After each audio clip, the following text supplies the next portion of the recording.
भारत में जाति प्रथा। मैं बिना किसी संकोच के यह कह सकता हूँ कि हम में से बहुत से लोगों ने स्थानीय, राष्ट्रीय और अंतर्राष्ट्रीय संग्रह भवन देखे होंगे जो सभ्यता का संपूर्ण रूप प्रस्तुत करते हैं। इस बात को कुछ लोग ही सच मानेंगे कि संसार में मानव संस्थाओं का प्रदर्शन भी होता है। मानवता का चित्रण एक अनोखा विचार है और कुछ लोगों को यह बात अजीब गोरख धंधा लग सकती है, किंतु एक निर्जाति विज्ञान का विद्यार्थी होने के नाते आप इस अनुसंधान पर कठोर रुख नहीं अपनाएंगे और इससे आप आश्चर्यचकित नहीं होंगे।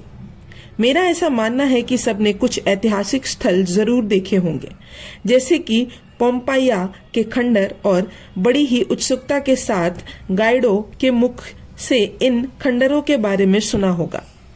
मेरे विचार में नरजाति विज्ञान का विद्यार्थी भी इस तरह से गाइड ही है। वह अपने रूप की तरह शायद अधिक गंभीरता से और खुद से अर्जित किए गए ज्ञान के साथ सामाजिक संस्थाओं या यथासंभव निष्पक्ष रूप से देखता है और उनकी उत्पत्ति और कार्य प्रणाली क्या है उसका पता लगाता है। आदिकालीन बनाम आधुनिक समाज इस गोष्ठी का विचारणीय विषय है। इस गोष्ठी में भाग लेने वाले मेरे साथियों ने इसी आधार पर आधुनिक या प्रागैतिहासिक संस्थाओं के सार्थक उदाहरण दिए हैं जिनमें उनका अध्ययन है। अब मेरी बात है भारत में जाति प्रथा संरचना, उत्पत्ति और विकास मेरे आलेख का विषय है। आपको यह पता है कि यह कितना मुश्किल विषय है। इस विषय के संबंध में मुझे अपने विचार व्यक्त करने हैं। मुझसे अधिक योग्य विद्वानों ने जाति के रहस्य को सामने लाने की कोशिश की है, लेकिन यह बड़े ही दुख की बात है कि यह अभी तक व्याख्यायित नहीं हुआ है और लोगों को इसके बारे में जानकारी अधूरी है। मैं जाति जैसी संस्था की जटिलताओं के प्रति सजग हूँ और मैं इतना निराशवादी नहीं हूँ कि यह कह सकूं कि यह पहली अगम अज्ञा है, क्योंकि मेरा विश्वास है कि इसे जाना जा सकता है। जाति की समस्या और व्यवहारिक रूप से बहुत बड़ी समस्या है। यह समस्या जितना व्यवहारिक रूप से उलझी है उतना ही इसका सैद्धांतिक पक्ष इंद्रजाल है। यह ऐसी व्यवस्था है जिसके फलितार्थ गहन है। वैसे तो यह समस्या एक स्थानीय समस्या है, लेकिन इसके परिणाम बड़े विकराल है।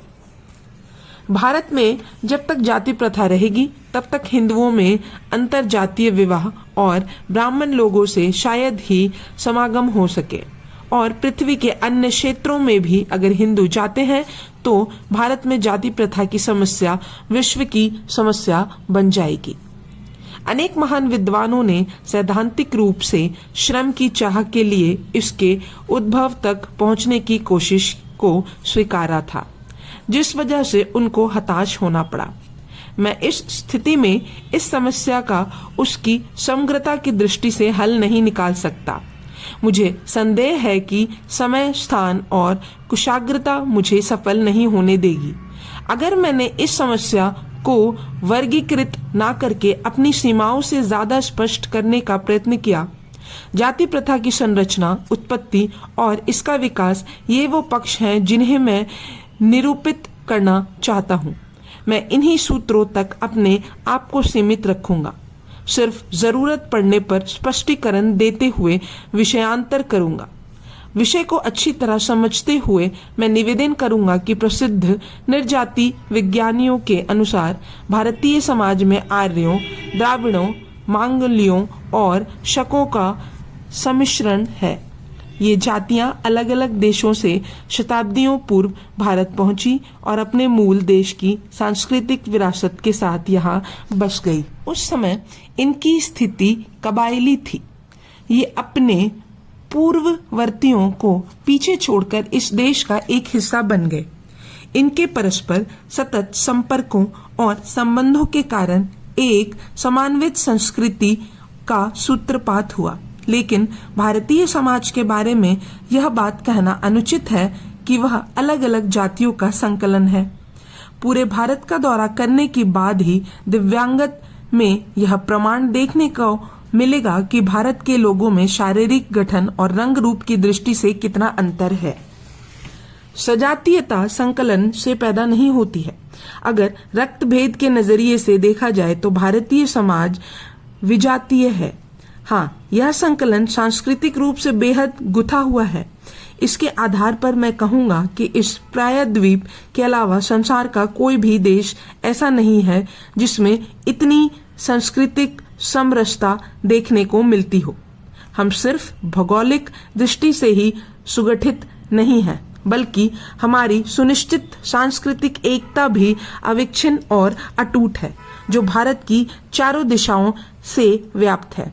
इसी सांस्कृतिक एक रूपता की वजह से ही जाति प्रथा इतनी बड़ी समस्या बन गई है कि उसकी व्याख्या कर पाना बेहद ही मुश्किल कार्य है। अगर हमारा यह समाज सिर्फ विजातीय या सम्मिश्रण भी होता तब भी कोई बात थी, लेकिन यहाँ तो सजातीय समाज भी जाति प्रथा घुसी हुई है। हमें उसकी उत्पत्ति की व्याख्या तो करनी ही होगी, लेकिन इसके साथ साथ इसकी संक्रमण का भी व्याख्या करनी होगी। आगे बढ़ने व विश्लेषण करने से पहले हमें जाति तंत्र की प्रकृति पर भी सोच विचार करना होगा। मैं निर्जाति विज्ञान के कुछ विद्वानों की परिभाषाएं आपके सामने प्रस्तुत करना चाहता हूं, जो इस प्रकार से हैं। पहला, जाति के संबंध में फ्रांसीसी विद्वान श्री सैनर का सिद्धांत है, तीव्र वंशानुगत आधार पर घनिष्ठ सहयोग, विशिष्ट पारंपरिक और स्वतंत्र संगठनों से युक्त, जिसमें एक मुखिया और पंचायत हो।